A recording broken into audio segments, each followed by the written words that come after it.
نحتاج لأن نعرف جملة من الكتب التي ألفت في علم الأذكار مع بيان منهج أهل العلم في التأليف في هذا الباب الذي هو باب الأذكار. أهل العلم اختلفت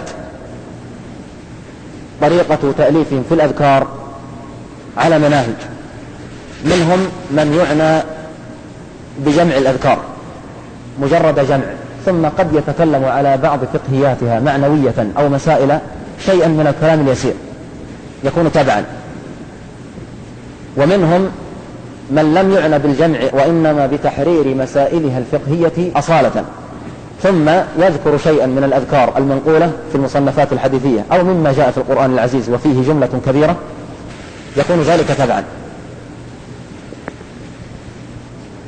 وتحت النوعين من المنهجين، المنهج الأول والمنهج الثاني، قسمان. فالذين عنوا بجمع الأذكار منهم من عني بجمع الأذكار مع تمييز صحيح الأذكار من ضعيفها، إما أن يؤلف الصحيح فقط ولا يذكر الضعيف مطلقا، وإما أن يجمع الصحيح والضعيف ولكنه يقول هذا صحيح وهذا ضعيف، هذا صحيح وهذا ضعيف، وهذا هو أشرف قسمي الجمع.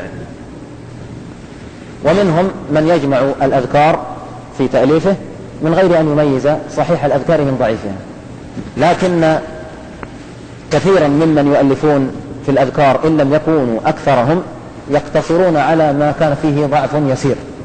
أما أن يكون الضعف في سند الحديث الذي تضمن الذكر شديدا فهذا قل من أهل العلم من يؤلفون فيرسلون الموضوع والضعيف جدا في كتبهم في الأذكار، وحتى من يفعل ذلك منهم يورد أحاديث التي ضعفها شديد جدا تكون قليلة، ليس يملأ كتابه بذلك.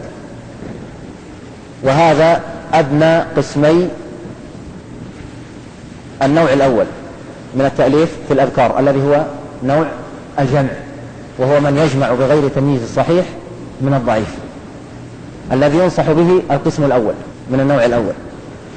أما القسم الثاني من النوع الأول فلا ينصح به، وهو الذي يجمع الأحاديث صحيحة وضعيفة مع بعضها البعض من غير أن يميز، وذلك حتى لا يختلط ما لم يثبت عن النبي عليه الصلاة والسلام بما ثبت، فيتعبد الإنسان حينئذ بأذكار بعضها سني جاء في السنة النبوية، وبعضها بدعي ما جاء به دليل ثابت.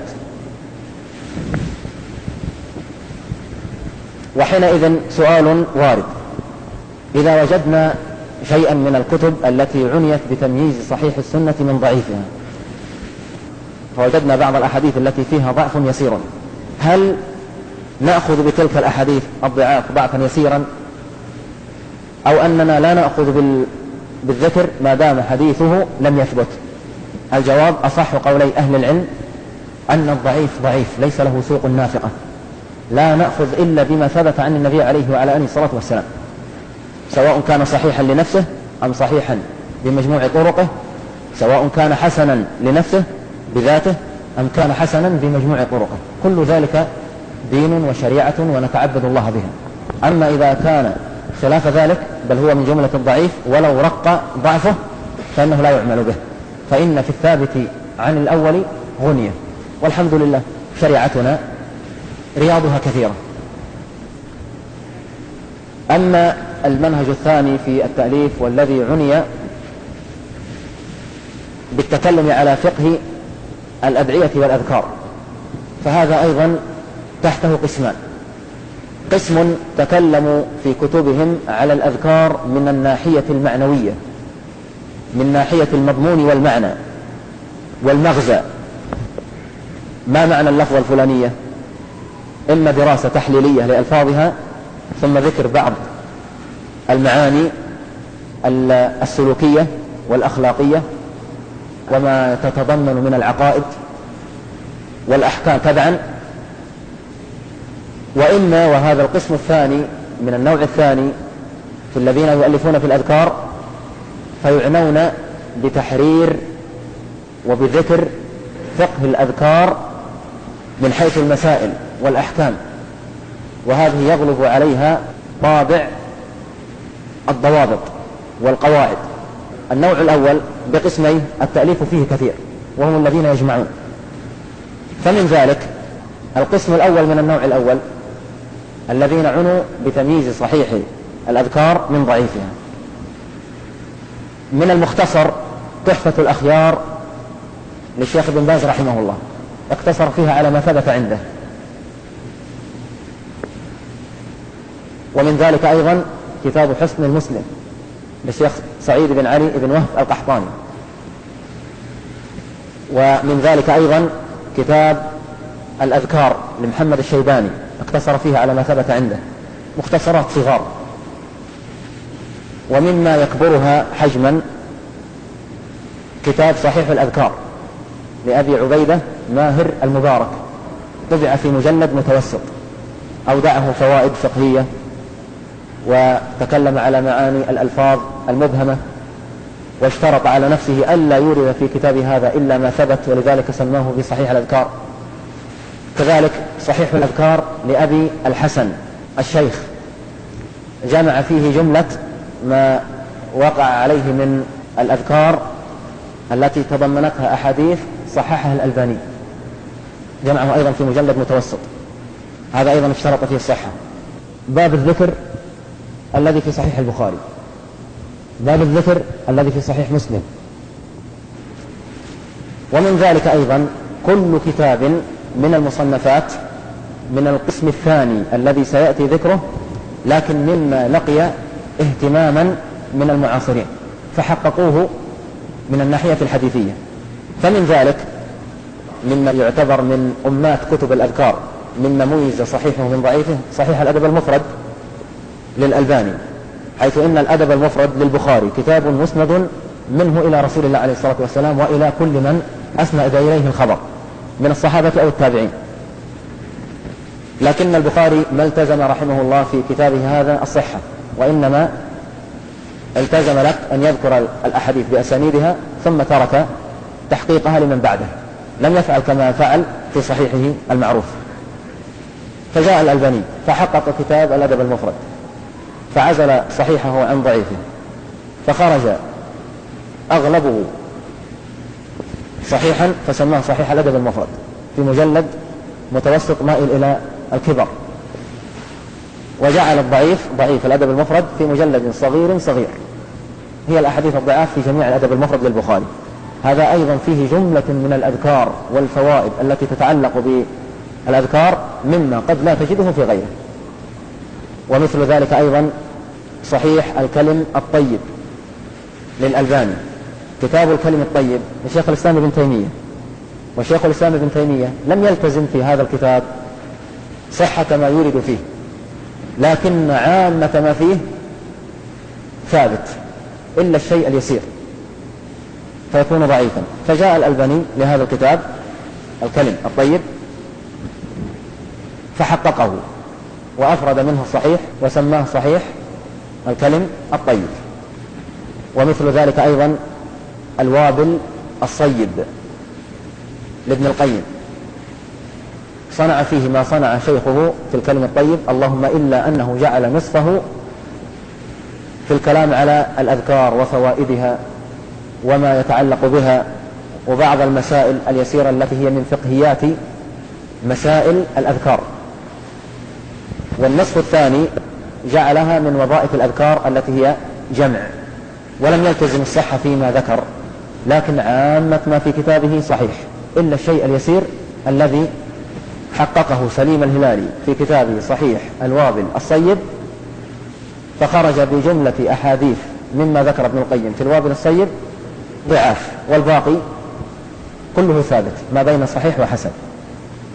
ومثل ذلك أيضا مثل عمل اليوم الليلة لابن السني، اعتنى به سليم الهلالي فأخرجه في مجلدين وسماه عجالة الراغب المتمني في تحقيق عمل اليوم والليلة لابن السني.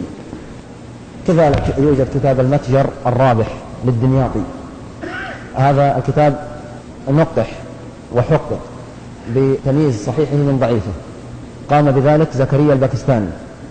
وإن مما ينبغي للمرء أن يقتنيه في النوع الأول الذي فيه جمع الأذكار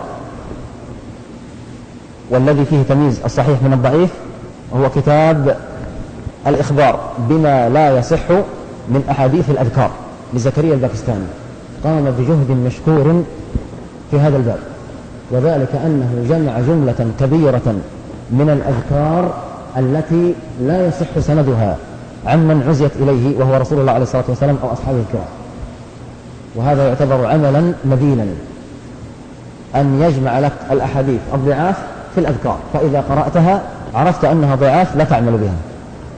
اللهم إلا أن الشيخ زكريا الباكستاني فيه شيء من التساهل في التحسين، يظهر ذلك بينا جليا في كتابه ما صح من آثار الصحابة في الفقه، 3 مجلدات، كتاب نافع جدا في بابه، يبين لك فقه الصحابة الكرام رضي الله عنهم في أبواب الفقه من الطهارة إلى القضاء والبينات. شكر الله جهده وجهد من قبله فيما قدموا. هذا على سبيل ذكر البعض، ليس على سبيل الاستيعاب، وإلا فكتب الأذكار المحققة المخدومة كثير. أما القسم الثاني من النوع الأول الذي هو لم يعنى فيه مؤلفه بتمييز الصحيح من الضعيف، وإنما جمع الأذكار بغض النظر أيها الصحيح وأيها الضعيف، فمن ذلك من الكتب المسندة عمل اليوم والليلة للنسائي، ضمنه جملة كبيرة من الأذكار، لأن من جملة عمل اليوم والليلة الأقوال، أسند منها النسائي أمة في هذا الكتاب. ومثله وصنع قريبا من صنيعه تلميذه ابن السني، فأخرج كتابا بنفس الاسم عمل اليوم والليلة، وهو لابن السني، جمع فيه ما صح وما لم يصح بالأسانيد. وهذه الكتب المسندة قد تجدون فيها موضوعات بجملة كبيرة، لأنهم أسندوا لك، ومن أسند فقد أحالك، يعني دبر نفسك، انظر أنت في السند وادرسه وتوصل إلى أن الحديث هو موضوع أو ضعيف أو حسن أو صحيح. أسندت لك الخبر بالرجال وأنت ابحث من ورائي ما دام ما التزم لك الصحة. ومثل ذلك تماما كل من ألف من المصنفين المحدثين في السنة النبوية، وجعلوا من جملة مصنفهم بابا أو أبوابا من أبواب الأذكار، صحيح البخاري، صحيح مسلم، السنن الأربعة، جميعا ذكروا باب الأذكار وأسندوه لك بالسند. منهم من التزم الصحة في أسانيده كالبخاري ومسلم، ومنهم من ليس كذلك مثل السنن الأربعة.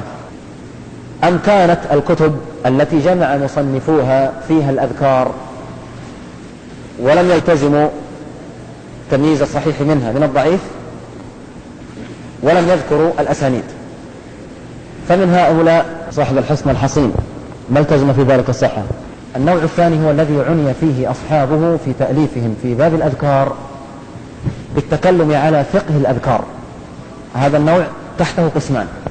القسم الأول هم من عنوا في فقه الأذكار بفقه المعاني والمضمونات، تكلموا على الألفاظ بشرحها وتفسير مبهماتها وذكر ما يتضمنه حديثها من الفوائد والأخلاقيات والعقائد، وقد يتكلمون على شيء من الأحكام تبعا، وهذا يسمى فقه معاني الأذكار.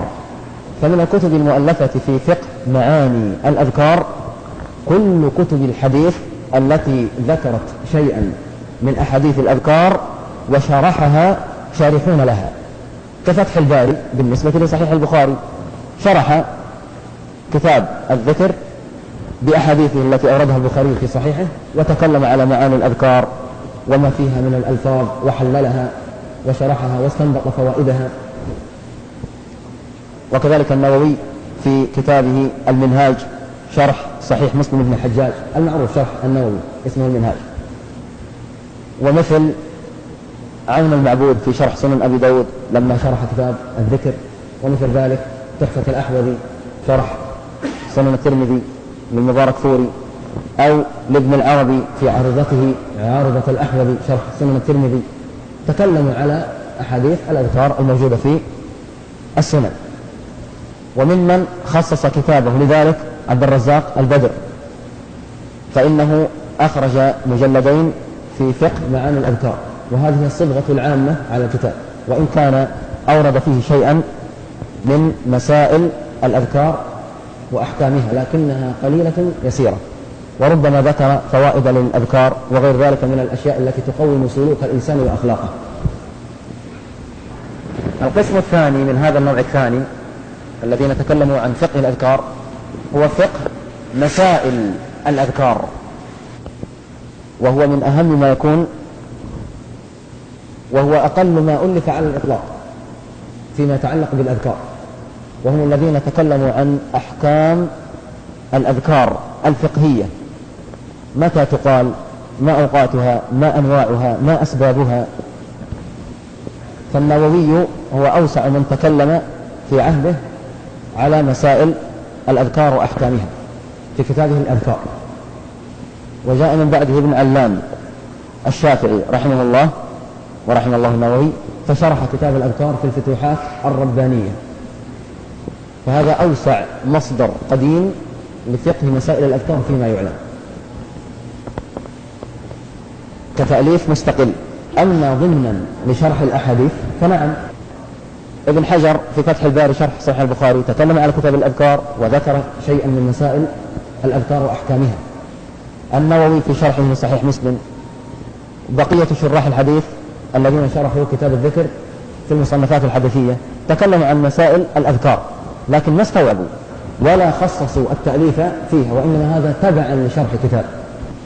ومن خيرة الكتب التي ألفت في هذا الباب الذي هو باب فقه مسائل الأذكار بتحرير مسائلها باحثة في رسالة ماجستير قدمت في جامعة الإمام محمد بن سعود وحازت على تقدير ممتاز، وسمت رسالتها أحكام الذكر في الشريعة الإسلامية. هذا الكتاب يعتبر أفضل كتاب ألف في فقه مسائل الأذكار فيما يعلم إلى ساعتكم هذا، لا أعلم